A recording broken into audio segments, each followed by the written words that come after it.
These are some results, or these are some finds that we don't have the actual video for the hunt, but I thought that we would show it. These guys went out on a sidewalk excursion in downtown Napa. And this is what Becky got. This was nothing, a bunch of chewed up zinkins and a quarter and a nickel, 2000s, but my heart was beating fast when I found this. It's a 1989 1,000 peso, and it is worth at least 10 cents in American money. But it gave my heart a flutter. I couldn't get the back clean, so I don't know why, but the face came up really nice. But gave my heart a flutter when I saw that gold coin, and it is bronze and aluminum, and it weighs 15 grams. And then that same day, we just pulled over at a spot to look, and my first shovelful came up with this, popped out of the hole, and it's just gold plate, it turns out, but it's looks like a hand faceted, maybe what do you call it, sunstone, and somebody's favorite ring. And that was fun. We knew we were in the right spot when the first shovelful turned up a ring. Good stuff. One of them quick hunts, you know.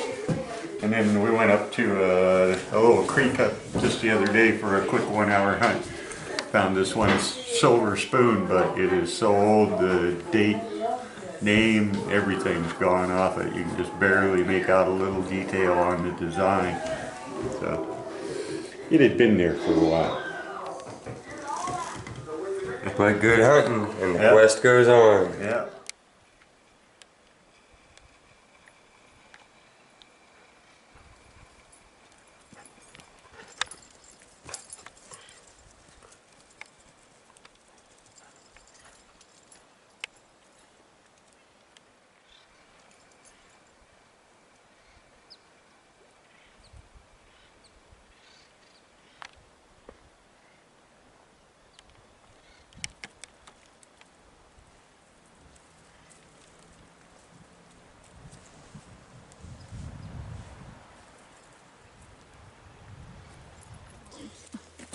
So we're here, we're out at a campground, and Olive is down fishing. Olive, are you here?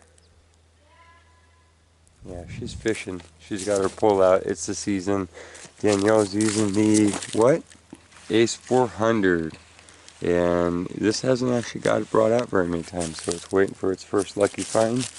I am on the Garrett AT Pro, All Terrain Pro. I'll show you my settings. We're going to leave the noise on. I have my sensitivity. We'll leave it 1 bar down.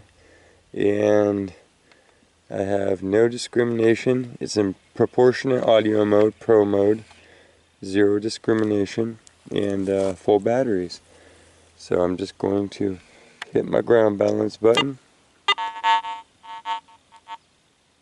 Till it goes away. Ooh, mosquitoes are out.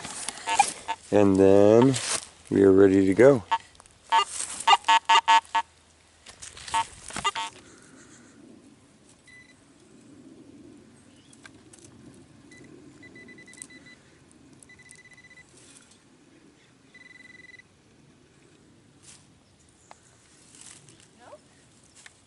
Go ahead and live dig this, even though it sounds a little too good to be true.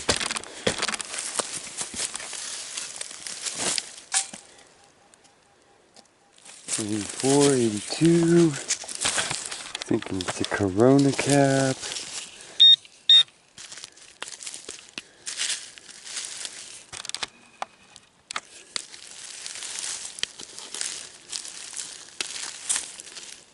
Oh, big old coin.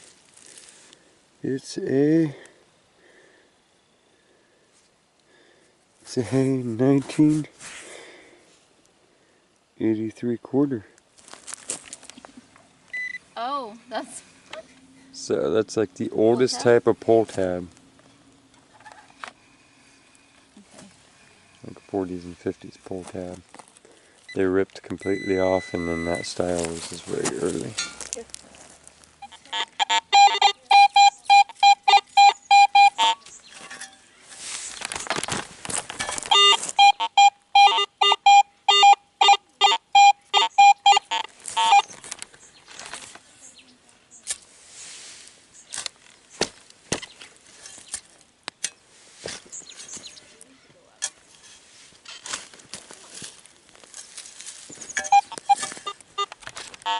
Oh, there's some big old worms in the soil for fishing with. Put a bobber on and float it out there.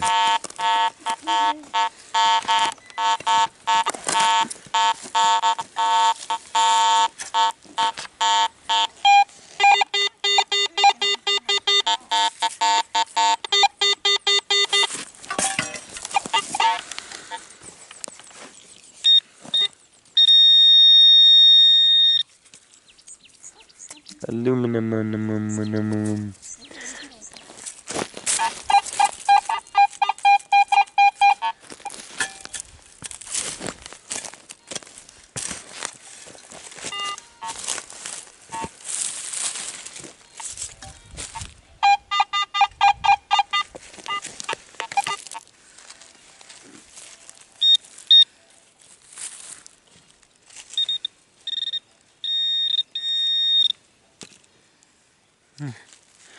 It's a ring, but it is old. It's a little, like, tack ring for a horse or something. A little small one.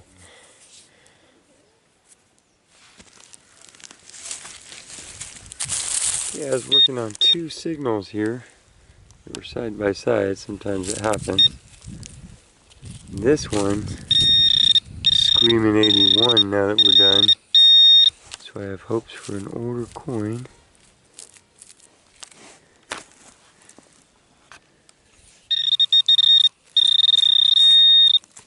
Still in here. There's a coin. It's a memorial. You want to see the date? Look at the worm until I get it figured out. It's a 1979.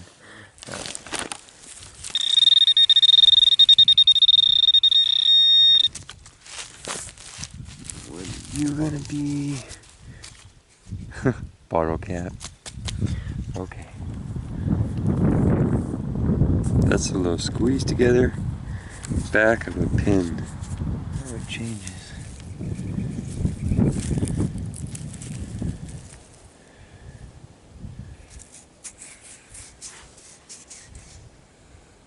$79. $72. Okay. Just popped a wee. Using this rut mark that somebody made with their tires peeling out, and actually threw it up. That's probably how we're hearing it above the iron bed. But whatever it takes. 1951. 1 cent US. An old wheat penny. Yay, what was going on in 1951? Okay, got another penny here. Oh, memorial. I won't complain. I like coins.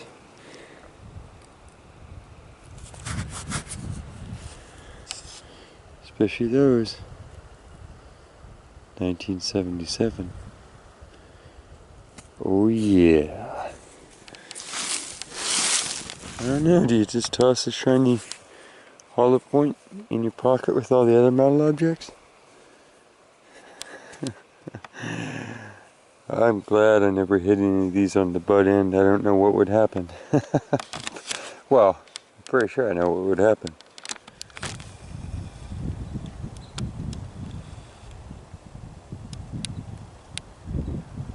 The otters are over here playing so much they were just wrestling and screaming at each other.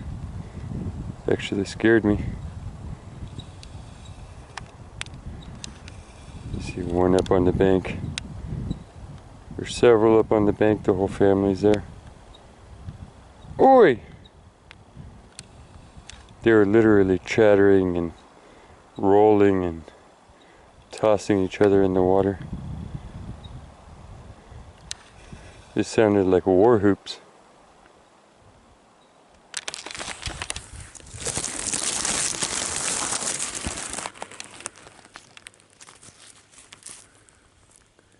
Little ball bearing. Too shiny to be a buckshot, I would say.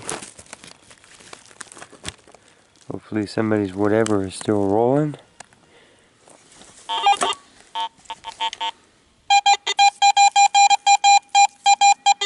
Man, that sounds like it's right on the surface.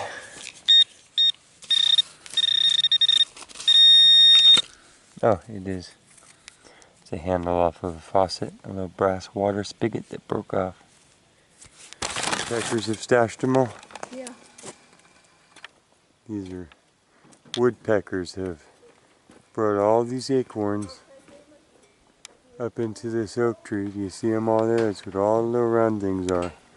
And hidden them in the cracks, and then they come back and eat the acorn grubs out of there. And acorn grubs are one of the great food sources for everybody if you're ever stuck out there. Look right here, look how many. See all the round acorns sticking out the cracks in the tree. Look at that. And they can come here all year long and pull those out and crack them open and eat the little bugs out of them.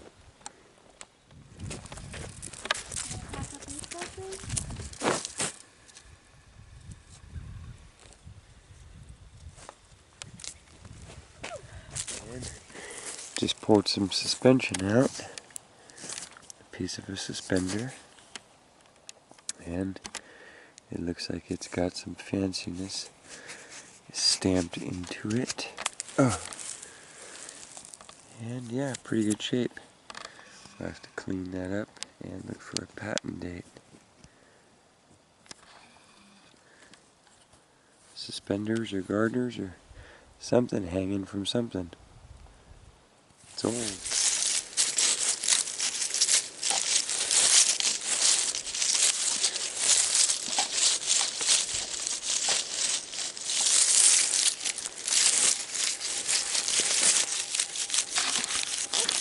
You do 182. It's a happy sound. It's not too unrealistic. And it didn't scoot away when we moved the leaves. It might not be a bottle cap.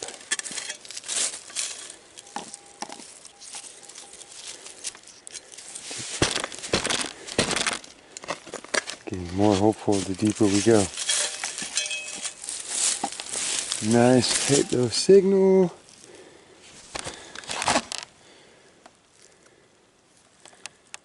We have modern clad dime. You can tell because it's a dirty brown and not a shiny silver. 1987. Okay, simple tip of the day. If you have a sensitivity adjusting option on your metal detector, I like to run mine all the way up or one up so that I know that I'm getting as deep as I can, or so that I can lift above objects and things that would be keeping me from being as close to the surface as I can, because the distance between the bottom of your coil to the target is the distance that you have regardless of what's in between it. So even the airspace counts, or grass blades or leaf litter, whatever it is that's keeping you off of the target is still your coil having distance from the target. So you can turn it up, obviously, to be able to reach as far down and as far out as you can. But when you get to where there is a signal, it might be really hard for you to pinpoint its location if there's other objects around and your sensitivity is that high, because it'll then be picking up on the other objects as you move around, and that's why your numbers will be changing on you, because it's reading other things. So it's really handy to have, like the Garrets do, an easy access to your sensitivity. And I'll turn it down 3 whole notches so I know that I'm just reading an area basically right around the coil, and that helps me make sure that I'm not picking up additional signals from other targets and I'm just focusing on the one that I wanted. So in short, ramp it up when you're hunting around so that you know you can grab as many targets as you can find and all that, but warning on that is that it will be picking up a lot of things and not holding signals for very long because it's grabbing different objects as it moves around. So for the first 2 years I kept mine at least 2 bars down. so that it was easier for me to actually locate where the target was, because finding it's only half of it, and then locating the actual teeny tiny spot where the object is and digging it down to it, you know, is the other hard part. So that's why you want to pinpoint as much as you can and picture literally the leaf that you're going to dig under. Okay, I hope that helped.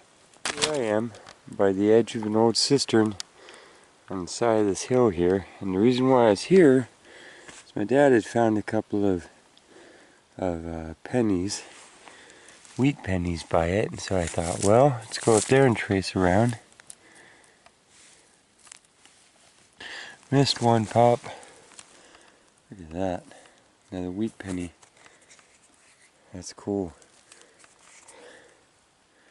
1 cent. Clean condition because it's just been sitting on the slope. 1928. Beautiful, thick, nice condition wheat penny. Thank you, Dad. Got an 82 hiding in here and we don't know what it is yet. Any guesses?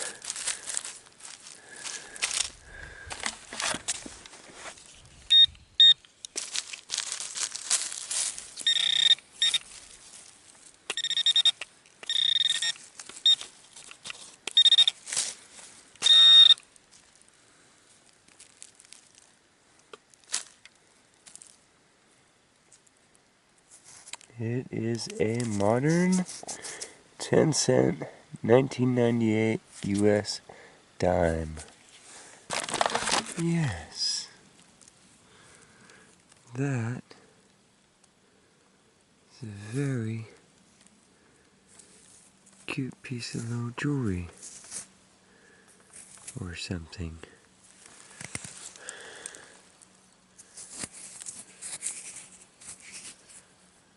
Pattern goes all the way through. Wow, that's beautiful.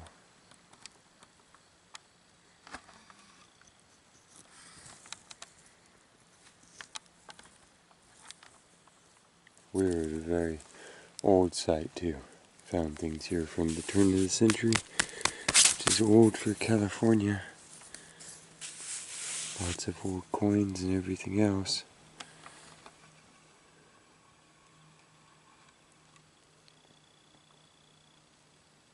Beautiful.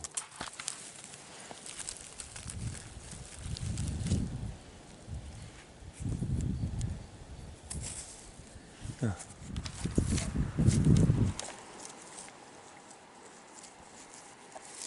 Got a really good signal right in here.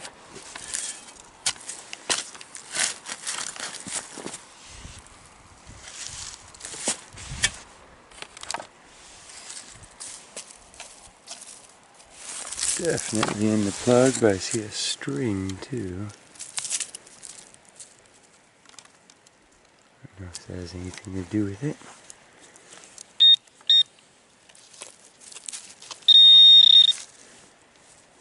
Looks like copper coin. It's like a Lincoln Memorial. 68. Not sure what that is.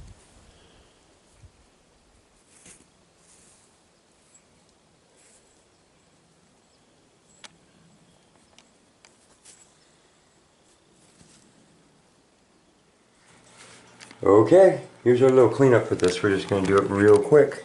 It was just for fun. Had a blast. I hope that you did too. And we have a chunk of suspension.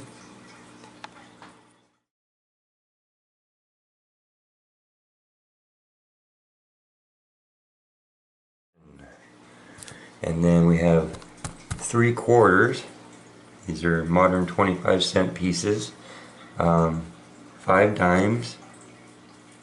10-cent pieces.